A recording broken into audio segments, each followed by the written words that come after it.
All right, welcome to another episode of Off the Fence. We got one of my good buddies with us, Willie, but I'm not going to have you tell us who you are yet because we got to start. We always start with we're going to taste something and then offer some opinions. So grab the ice cream that's in front of you, Willie.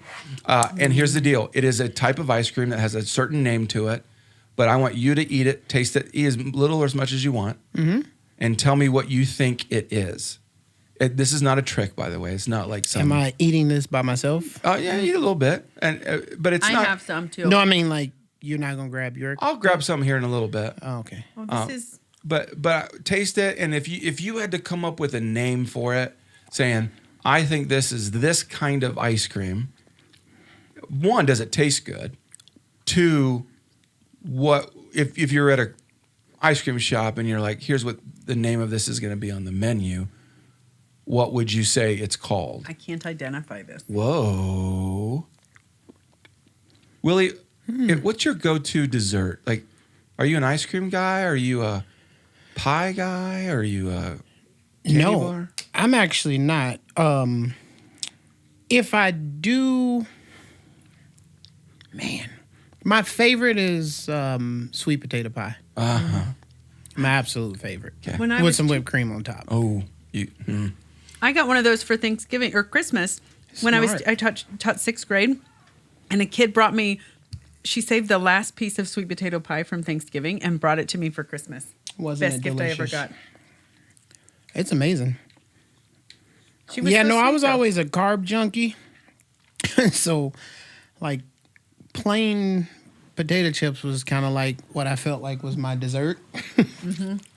But That sounds good. sweet potato pie is the go-to. So I'm going to default to, I would call that, well, I don't think I'm accurate, but the only thing I can think of is butter pecan.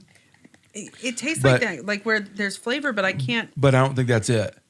What I would you can't call it if you had to surmise. call it something? So, because of the like Ben and Jerry's world, Yeah. and this actually tastes like it with some ice cream, I'd call this Grandma's pecan pie. Ooh. What is it? No way! Good job. I couldn't tell it was pecans. I couldn't. Pecan pie. Pecan pie. Wow. Willie nailed it. That is impressive. I am so stinking impressed. It's awesome. I'm telling you, it tastes just like my grandma's I did pecan say- pie. I did with say ice butter cream on it. pecan. You did. You did, but you weren't right. Right. I was thinking it was toffee or something. What is wrong with my palate? Okay. So It's off today. Uh-oh. It is. so what's your opinion? Would you like that? Was it good? Oh, yeah, that's awesome. Okay. I don't know if I'd use the calories for that. Okay. Only because it was good, but But I'm not- I'm more of a like fruity ice cream, or I really love ice cream with peanut butter and chocolate or something. But wait a minute. don't Your know. response is you don't know if you're going to use the calories for that. Are we counting calories when No, we but decide if when we're I gonna eat go this for or not? ice cream, I go all in with ice Okay. cream. And so when I'm going to make a decision about which ice cream I'm going to eat, I want it to be worth it. One, because it's going to hurt me immediately. I don't think my body and dairy are simpatico. I got you. So I'm going to have it. But then would it be worth it to feel gross and not even be able to taste it? That's I'd true. probably have peach ice cream or something. I'm with you. But you like pecan. Like pecan ice cream I think is your of ice favorite. cream. I'm actually. I think Willie, you and I are similar. Like I'm not even that big of a dessert kind of guy. Right. Like I'd rather like if we're. I'm like, what was the meat that we ate before Yeah. this dessert? Can I have another serving of that? for dessert. Yeah. Right, for dessert, right? You've done that before. Right. So I'm like, Because that's where you should right. So, Yes. so that's take your time. right. So that's Yeah. going to be where I'm going to go. But if I'm eating dessert, I do like ice cream. But with ice cream, I think sometimes ice cream is good in a little bowl. It's so rich, blah, blah, blah. But sometimes it's a different kind of ice cream you're going to have with a cone where you're like, and I would do that with a cone. Yeah, I'd be you're like, right. yeah, I I'd could do that with a waffle cone. Yeah. That would make that See, now I'm hungry. super. That sounds really So good. we're off the fence. Well, It's- I am on time to eat right. mode, so I mean we could like Yeah. Have pause Tina and bring go that whole eat. thing in. Come on. I like that. So we're off the fence on this. Good job, ice man. cream. Thank You you. nailed it. Thank you. Well done. That's impressive. So this is gonna be fun, Willie. For the folks listening and watching who don't know you, I feel like everybody knows Willie. It's true. And that's actually a part of this conversation is that what is the 6 degrees of Willie Stephen? Right? Didn't you say you're like the Kevin Bacon of Rapid City? Right. I agree. Feels like it sometimes. Yeah, no, it is. Like Willie is like local celebrity level, kind of like. Yeah. So, but Willie, for people who don't know you, who are you? I know you got family. What's your bio? Like if you said, hey, here's a little snippet of me, what would you say? So a snippet of me is Willie Stephen is my name. I'm from Chicago, Illinois, south side of Chicago, 79th and Princeton to be exact. Nice. If you've ever been to Chicago, Simeon is a prominent high school there. That was kind of like my backyard. So a lot of professional basketball players come from there, the Derrick Roses and the list could go on. Yep. But so I grew up there. And then I went to high school in the south suburbs, Crete-Monee High School. And then I played football and basketball there. And I went on to Valparaiso, Indiana for football. Played there for 5 years. I was redshirted my first year. Then after that, I went up the Midwest some more and played 2 years of arena football in La Crosse, Wisconsin. Nice. And I did that. Then I came up even further, straight up the line, and I came to Rapid City, South Dakota, and I played 7 years arena football here for the Red Dogs and the Flying Aces. Nice. Met my now wife, Carrie Stephen, and we fell in love and had a family, and then I've been here ever since, and meeting wonderful people like you guys, and going to church, and being in the community, and that sort of thing. So yeah. Your wife was one of my first friends here. That's awesome. She was at Volunteers of America. And we were hanging out at Volunteers of America, getting to know them. I actually once flew through the air there because I missed a step. Anyway, you were right behind me. Anyway, she was so nice when that happened. Yeah. But she was one of my first friends. Nice. Yeah, she likes incredible. you, by the way. So we've been talking to people about a specific subject, about like you live where you live, but not everyone's always present where they live. True. It's kind of like, I'm here for a little bit, but I've got this other thing. One day I'm gonna go back to such and such and such and such. But I know you well enough that you are fully present everywhere you are, which is crazy. It's not normal, and I mean that in the best of sense is really cool. Thanks. Seriously, and I kind of want to peel this apart. I want to talk about this. One is the interesting dynamic that we can get to that, like you say, you're from Southside Chicago, which it looks exactly like Rapid City, South Dakota. Oh yeah, clearly it's split an image.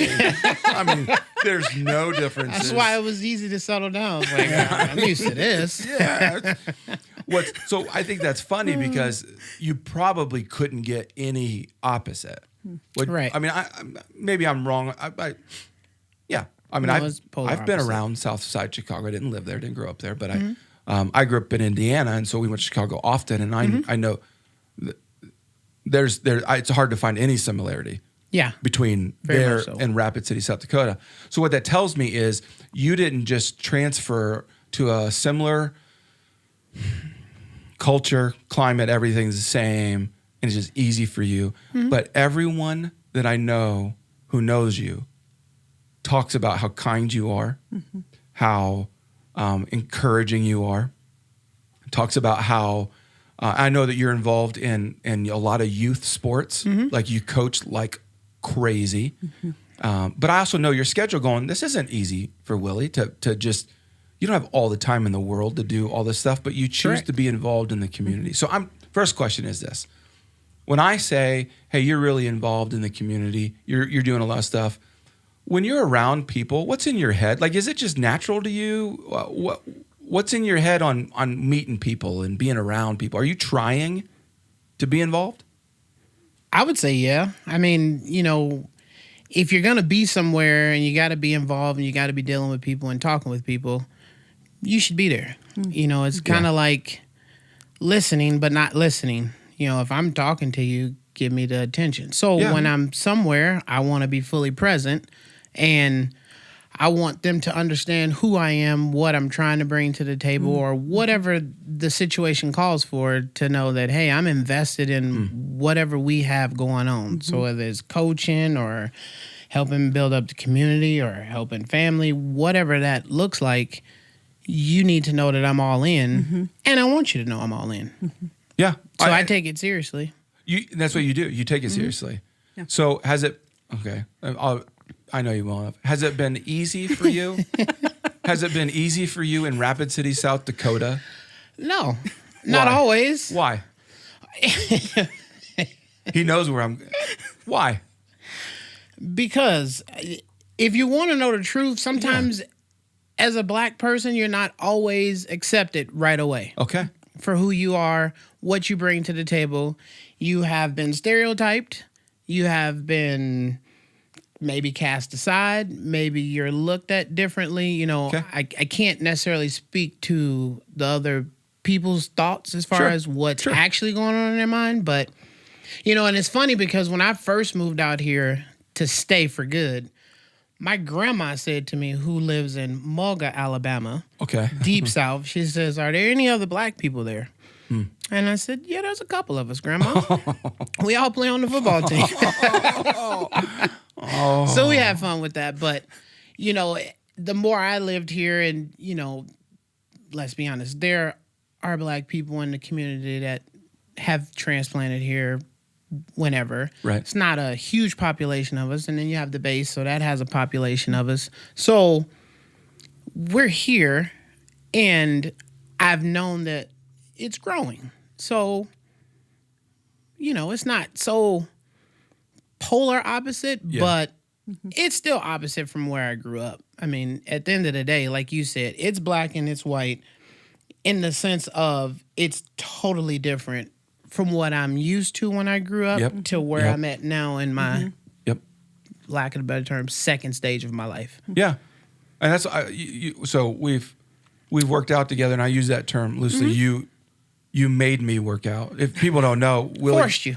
Forced me. Yeah. He was my trainer, helping me get in shape. Was, I would say, a huge proponent in me beginning my health journey of getting back to, hey, I'm not living life like I ought to. And I knew well enough that that I needed help. It wasn't like I tried the whole I'm gonna do this by myself kind of thing. And now it just didn't work well for me. I needed other people. And you graciously were willing to tell me what to do and basically beat me up. Accepted the challenge. Yes. And it was awesome. Well, I got tired of you telling us what to do all the time from the stage, and then you're so untouchable. So it's like, That's awesome. guess what? You're in my church now. And you're both stubborn, so I wish I would have seen at least one of those. Oh, it was awesome. I hate to get off track, but there would be times where I thought to myself, he's not going to come today. And a lot of those times I would get a text message that says, I'm not sure I can make it today. And I get it. He has a busy life. But after a couple of those, it became like the dog ate my homework type thing. Yeah. And I'm like, buddy. I'll see you in 10 if minutes. you need just a half hour today instead of an hour, we're going to get it in a half hour. I'll let you leave early. I don't know. I remember those. I don't know how I became the subject of this conversation. I remember meeting him in the parking lot to like exchange like a kid's homework or something for later. And you would say, I don't want to go in there. But you knew that if you didn't, it'd be a harder time. Because he would kick my butt. And I was willing to do that too. Yes. It's good. Oh, yeah. Tough you know, love. part of it is kind of like how you say when you throw out different challenges to the church, it's about accountability. It is. And, you know, sometimes you lay it on extra thick to make people be like, okay, we really should listen to Pastor David on this one. That's how I felt with the gym. Like, it started off with coffee, and we talked about it, and you're like, this is what I need to do. I know what I'm supposed to do, and this is what I used to do. So I'm like, okay, I got you. So I decided that I was going to be your personal accountability partner. Sometimes that comes with a little force. It was awesome. See, what is cool, and I think this is relevant. the Willie, like, one of the ways you are present is that you do not seem to be afraid of relationships. No. And I think a lot of people are. I think a lot of people are like, there's a wall. I agree. There's a wall. So boom. In fact, we even talked about sometimes there's a race wall. Sometimes but then I think sometimes there's just flat out, I've been hurt, I've been blah, blah, blah. Or I want to do it. I don't want to invest. But you do not seem, correct me if I'm wrong, I'm sure you fight some sort of wall, but you don't seem to put up walls. And that has been has allowed you to be able to actually be involved in people's lives. Yeah. I don't put up a wall because each person is different. I mean, since we've talked about race, if I looked at you and said, okay, he's a white person, I already know he doesn't like me, so on and so forth, and I just created my own story for you before I actually got to know you, how fair is that to you? That's not fair, you know. Relationships, people hurt people all the time. The next person isn't necessarily going to hurt you. Yeah. So if you keep carrying those grudges or thoughts or feelings to each relationship, you're doomed, in my opinion. You know, it's funny because I was at work and we were talking, I don't remember what the conversation was, but you have a birth date and a death date. Yep. And me and my dad talked about this and I kind of took it from him and grew it, but it's what did you do with your dash? Yeah. You know, those 2 days are permanent. But what did you do in the middle of those dates that gave you a lasting impression? You know, because you can find a lot about people at two things, a funeral and a wedding. Yep. How many people came to your funeral? How many people came to your wedding?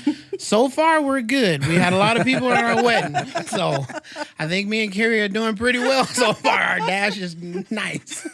Dude, I know that sounds like some might take that as morbid, but I think that's beautiful. Yeah. Because I would tell, and Willie, I hope that you and I are one day sitting on the beach at 95 years old, all nasty looking. That'd be awesome. Sitting on the beach, right? I'll be sitting. You will be working out, though. Oh, my goodness.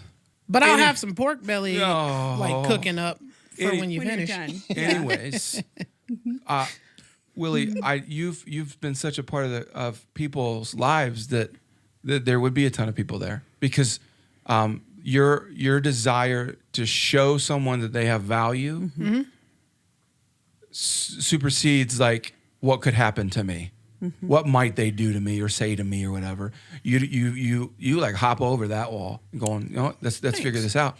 And as we've talked about personally, you face a unique battle in a place where, like you said, you're like, so my skin looks different than the majority of other people's here, and some people use that for some stupid reason as a wall, but you just keep going, dude. And and we've talked about this stories of. Where that's gone well sometimes and sometimes it doesn't.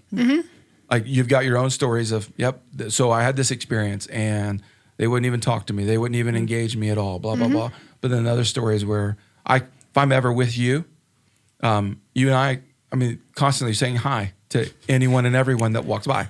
It's like nuts. It's just natural. I like to force people to talk.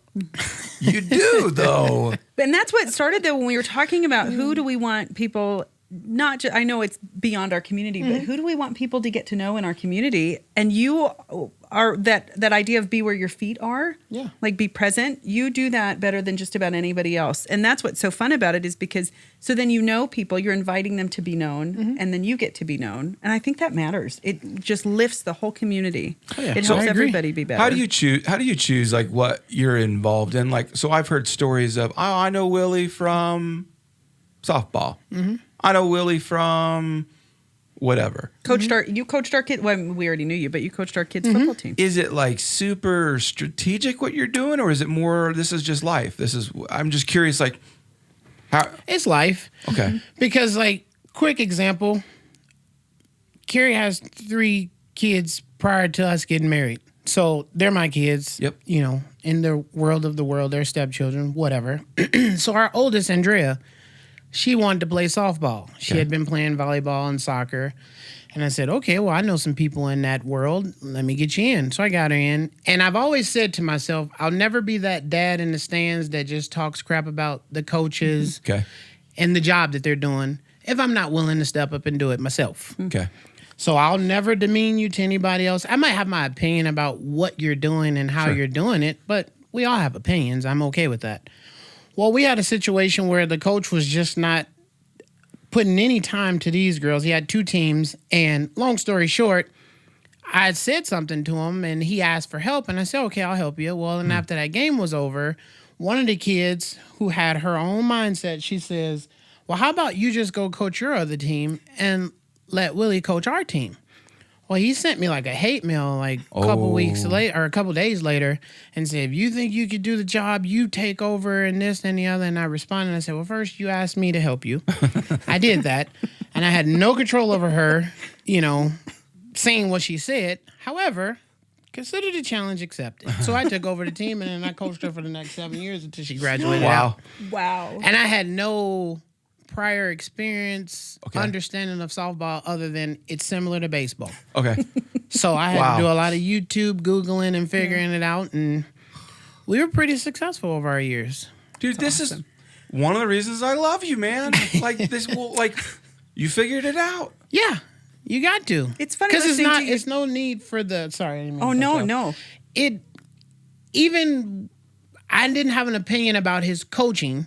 I had an opinion about the time he was given to what was considered his second tier team. Gotcha. They're never going to get better if you're only giving them this much of your time, but your main team is getting all of this time. So they're going to continue to be the laughingstock of the league. Eventually quit, or ridicule is going to run them off. So I had the time to devote, so I'm like, okay, I'll do it because somebody has to invest in them. They want to be there. Nobody said they're going to go on to be the Jenny Finches of the world, but you don't know, for one, and for two, they want to play. Give them the same time and attention that you would give anybody else, and so that's what I did. It reminds me, so when someone wants to be a part of their community or make a difference, have influence, have impact, sometimes we're like, well, I got to go create my own opportunity. Sometimes though, it's what opportunity is right in front of you? Yeah. What problem are you currently aware of? Maybe that's like the inroad into being literally rooting down to wherever you're at. Oh yeah. Is just saying, well, this is in front of me. I may not know how to do it, but taking into account, basically giving some weight to, but I see the problem. And my guess is everyone didn't see the problem that you saw. Everyone wasn't aware of, well, here's what's breaking down here. But a lot of times I think God lets us see the problem because he wants us to be a part of the solution, and he doesn't let everyone see the problem initially. Exactly. And so you are so good at saying, I see something, so I'm going to go be a part of it. Without going, because I'm a professional softball coach. Yeah. Or, no. You know what I'm saying? Exactly. Right. Now though, I would say you do have expertise in coaching and helping people become better. I would say I would definitely put you in the realm of I've recommended you for jobs before that involve coaching other individuals because you're good at it. I have firsthand experience. You helped me get stronger. I said I need to get stronger, and you helped me. So my wife always says all the time. It's funny you say that problem and solution. She says either you're a part of the problem or you're a part of the solution. And so we use that even in our household. Nice. Like with the boys, they might be battling with each other, and it says, so are you a part of the problem or are you part of the solution, and how can we fix it? And so I've approached things like that. And I used to tell the girls, because I had no experience with girls, let alone coaching them. You know what I mean? Right. You're like, I was helping raise one, which is its own set of situations. There's some complexities. But I used to tell the girls all the time, I said, I'm not just coaching you to be a better softball player. I'm trying to also help coach you to be a better person. Yeah. And I've seen those girls, they've been our boys' teachers now. Wow. The girls are good friends, and some of them play slow pitch softball together. They have kids, they're married, they're whatever. And they all say the same thing. You helped me. I remember I wish I could go back to being a little girl so we could play softball again or things like that. And so that's what it's all about. Yeah. That's what makes you feel good. Yeah. Because you feel like you actually done something and people aren't hiding in the corner and talking bad about you. I love that. I love you, man. This is so fun because you guys go to coffee or barbecue or something, and I don't tag along. It's so funny to see you. You're like the same person, but in different bodies. It's really interesting. I wore these for Willie. I know. And I wore this for you. Yeah, what in the world? This is just really great. I feel like. What is nuts is if you're willing to get invested in the people around you, you find similarities that will blow your mind. Like, although Willie and I look like twins. Split an image. I mean. Identical. Right. We come from very different environments, very different places. But Willie and I will joke about, we both know who the best basketball player ever is. MJ. Michael Jordan, if you didn't know. It's not even an argument. Not even an argument. I really like Muggsy Bogues. I mean, he was great in his own way, but he's just short, and I feel like short basketball players need a little push once. It's true. They need a lift once in a while. But what's crazy is, like, Willie and I, we just have so much more in common that I think, but none of that gets found out.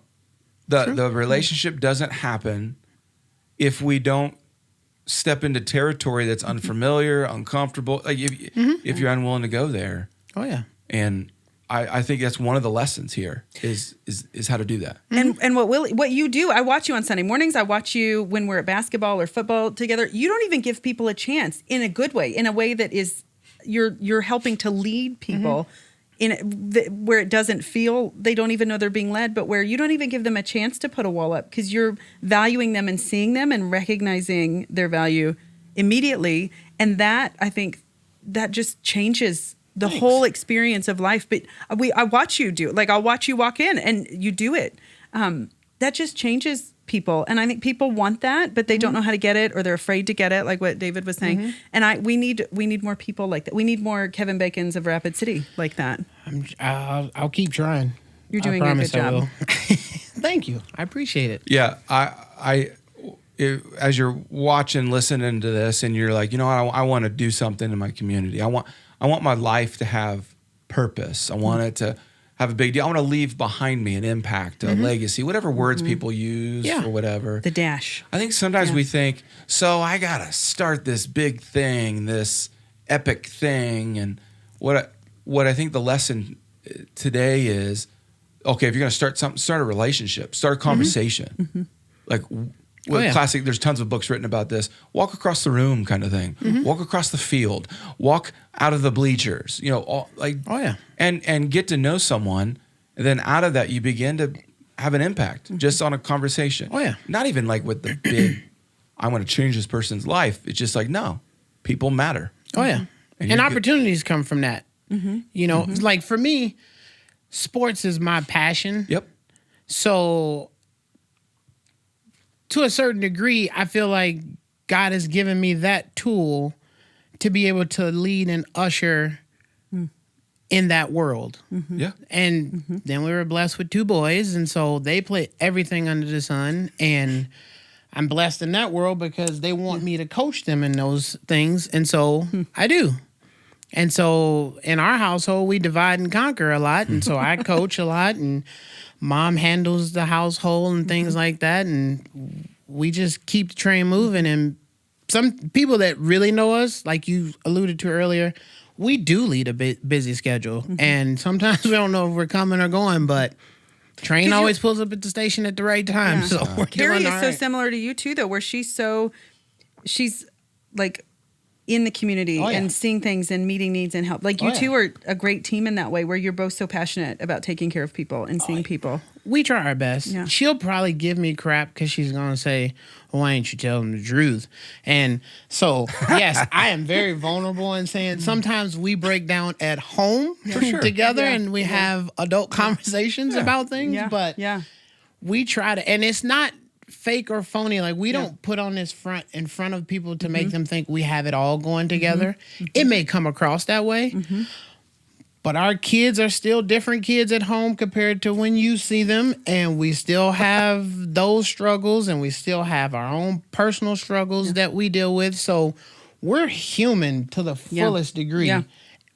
But at the end of the day, we try not to go to sleep mad at each other, and we try to hit the reset button the next day and figure out how can we keep pushing along. It's my favorite button. Oh, yeah. Reset. Just kiss me goodnight, and then we'll be all right. And then the next day we'll wake up. I love that, though, because you come in for one. I do think, though, that's a valuable thing, too, though, is knowing, because we talk about that all the time. We're like tethering 2-year-old to 18-year-old and feel like we're just, it's like whiplash most of the time. But the value is that you're just going to get up and do what you know needs to be done every day and make adjustments as you go. I think that matters, too. Because nobody's got it perfect, and nobody is perfect. No. But we do see that's another wall though that people put up where they go, "Oh, he's got it all together." Yeah, no, not at all. I'll tell you that right now. But I think the secret is none of us. I have also, it all together. And Carrie said that she took that from me. So I have this personal thing that I try to do, and for the most part, it works. I don't take I'll just use her for example. Even if we did get into an argument before I had to go talk to you or something like that, that's not your fault. So why should I come to our conversation with the attitude of whatever just took place? Yeah. And it doesn't have to be with your spouse. It could be your boss, your coworkers, friends, whoever. A lot of people bring attitude and vendetta and anger to new conversations or new situations, and it just becomes a snowball effect. And then it just affects everything else. And now, if I do that, you don't get the true me.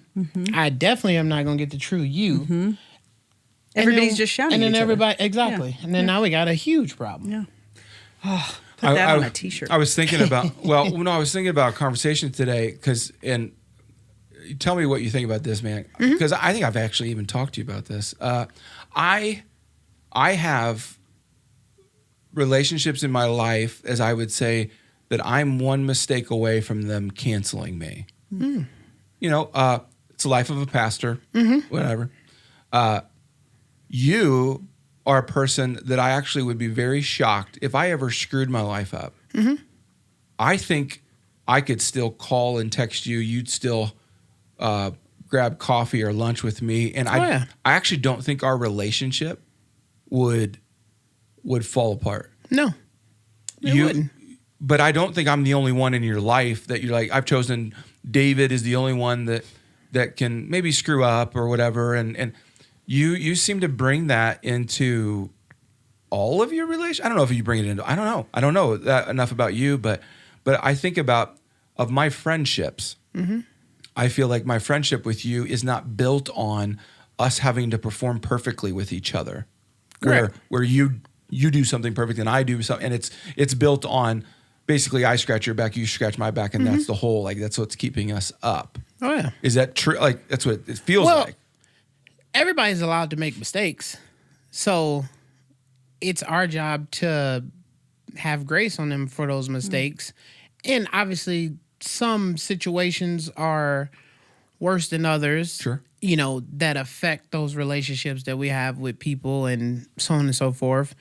But no, I don't. I just don't hold vendettas. If it's gotten to the point where we don't talk anymore or something like that, it is what it is. I'm still going to greet you when I see you. Sure. I'm still going to, if you need somebody to talk to or if you just got to say something, sure, you still can say something to me.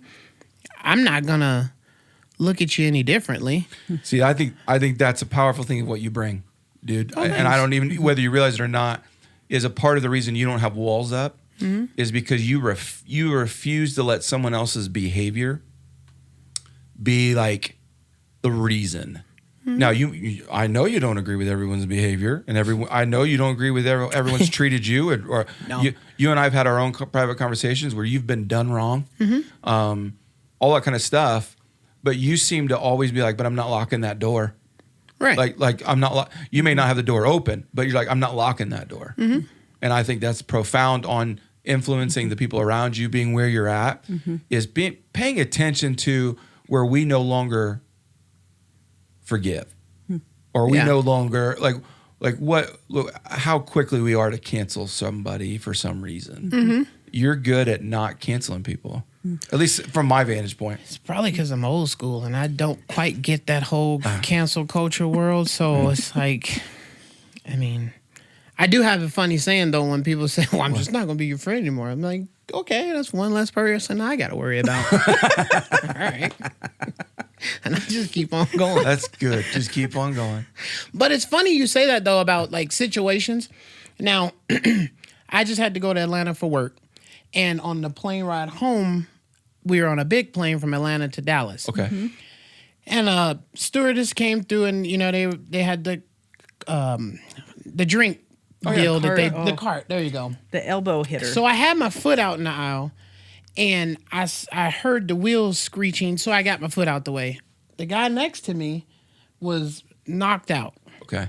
Now, I'm not intending for this to be a straight up race story, but he was a white guy. I was a black guy. She went through the aisle, and you know how they get to the aisles and they say, would you like a drink and a snack? And then they go through them and then the other side, and then they push it forward, and they got a method to their madness. Right.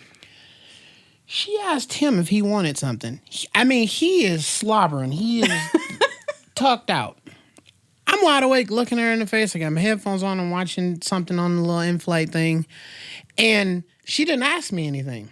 And she went to the aisle across, and I'm like, man, did I have my eyes closed real quick or something? I don't know. Well, then I said, okay, I'm going to give her a minute. Maybe she just forgot. She moves her cart. And so then I just pat her on the back, and I said, excuse me, ma'am. And she says, 1 minute. Oh. Felt stern. Oh. I was like, okay. She kept going. Long plane. Oh, no way. Yeah. So then the lady, the other stewardess is coming through with the little bag, because you know how they come real quick. And then she said, do you need anything? Because I stopped her, and I said, yeah, I wanted a drink and some pretzels, but she told me hold on and kept going. And I was like, and everybody else has been served. She said, oh, sorry. She went and got it and brought it back to me. Now, I say all that to say, would I be wrong to feel like I was profiled in that situation? And because she was in a position of power at that point to kind of push me down, should I feel that way? I didn't. But I'm just saying, opinion-wise, because I have a lot of black friends that are still in the inner city of Chicago. Okay. That would have raised heck at that moment about that situation. Okay. Whether she was coming from that point in her heart or not, I don't know. Only her and God knows that one. But it felt like it. Gotcha. But I didn't, I was patient. I wanted to see if she was going to get to me. She didn't, and then I just had to pivot. And see, that's a big deal, because people who don't know you might say, well, then you must just be of the personality that lets everything slide. Yeah, no, I don't. I have a switch, because I have people that know me that watched me play football, and they say the same thing. They're like, how do you do that? Because you're so nice off the field. I'm like, yeah, I know, but I got this bone, and it's like a light switch, and when the game starts, I'm just as tough as the next dude. Well, I know you don't let everything slide, and that's what, I know you well enough. Like we've had enough conversations that you've told me, like, yeah, so and so said this, and I didn't let it slide. I was like, no, and you. Oh yeah.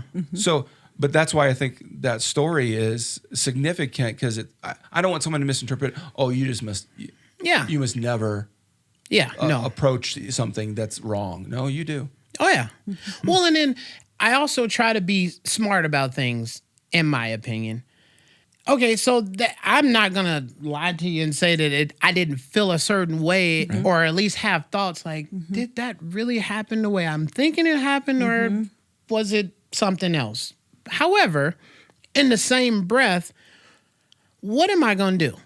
Am I going to get up, put my hands on a woman, first off, which I would never do. Yeah. So we can't react like that.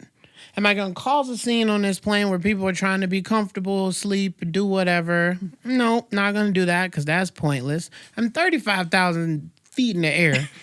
I can get a drink from somebody on this plane. I know it. So, like, even if I got to walk up to first class where it's forbidden, I'm going through that curtain. I'm like, hey, she won't serve me. Somebody up here got to give me a pop, because I'm thirsty. So I just try to be smart with the situation. And she didn't physically harm me.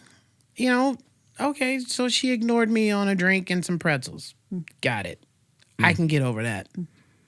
Now, I'm not going to let it slide to where I'm not going to get one throughout this 2-hour and 45-minute flight, but I'm not going to cause a big scene. Well, we need more of that, because I think we do have a bunch of people causing scenes. Oh, yeah.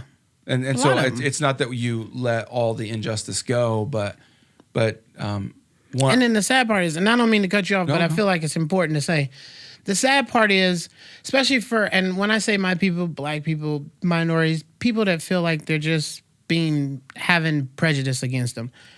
Sometimes we react a certain way, And then we don't want that reaction to be the focus point of the story. Gotcha. Now, I could have reacted, caused a scene, got drug off the plane, whatever, and I'd have been on national news or something like that. Yep. And then the storyline goes, black man loses his mind on a plane over a pop. However, nobody knows what I felt like Right. if that was the true intention of that stewardess at the time, to be passed over amongst all these people on a plane for a pop. Yeah. So sometimes our reaction overshadows the actual situation at heart. And then we start worrying about the reaction instead of the action. And the action is what is actually the problem. But we have to find ways to bring that to light without the reaction overshadowing that. And so that's why I try to be smart and calculated with the way things go. Because I can go take a survey with 10 other people and they'll probably say, oh, she wasn't being racist. Well, okay. Maybe not to you. Right. But sure felt that way to me. Well, you know. like even you just fixed 17 marriages right now who were just like, oh no. Because survey the landscape. I always tell people that when you say, and I'm not trying to be political or anything like that, but when you have Black Lives Matter movement, Blue Lives Matter movement, all these different movements, and then people say, well, this is the reason why or whatever. Survey the landscape. Now, I'm going to tell you, I surveyed the landscape in that specific situation, and there was nobody within any of the foreseeable sight that looked like me. Okay. So what conclusion am I supposed to draw from that? I think it's a powerful lesson, man. That if more people would, what they call it, survey the landscape, read the room. Yeah. Kind of like, and actually thinking steps down rather than just how I feel.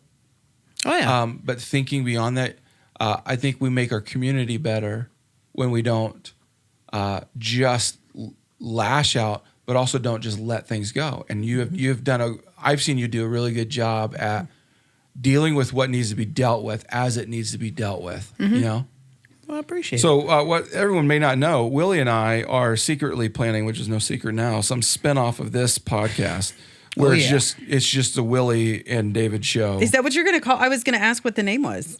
I don't know. And we haven't really. Are you going to do like the barbecue or the hot sauce podcast? But you could do like a barbecue. Ooh, you want to talk about hot sauce, Willie? Sure. Not really. I'm just kidding. I always joke with Willie. I can't. He hates hot, and if it's spicy, it's no. Answer's no. Well, it kind of dulls the flavor of what you're cooking, I feel like. I do too. You can't even cook better. Oh. Well. Yeah, we do need to come up with. But like a barbecue, that, but you could like eat barbecue every time or something. I don't know. We'll come up with something. I don't want to put you guys in a corner, but it's gonna be dope though. Whatever it is. I'm really excited about it. This has been fun to just watch. Well, hey, dude. Thanks. You make our community better. Yes, you do. Thank you. Yeah. You make my family better. You're an awesome friend. Thanks for helping us. I think all focus on what kind of biases and walls are we bringing into our community, whether it be race related or hurt related or whatever. I think it's time that we start like literally with relationships going. Who are you? What's your name? Yeah. Let's get to know each other. Totally. Cool. Well, thanks for listening and watching, however you tuned in. Until next time. Thanks for having me. Hey. We're so glad you're here. Seriously, dude. Pecan pie. Repeated guest, Willie. Oh, yeah. All right. Grandma's pecan. Oh, that's what it should be named. That sounds really good. Thanks for tuning in. We love you.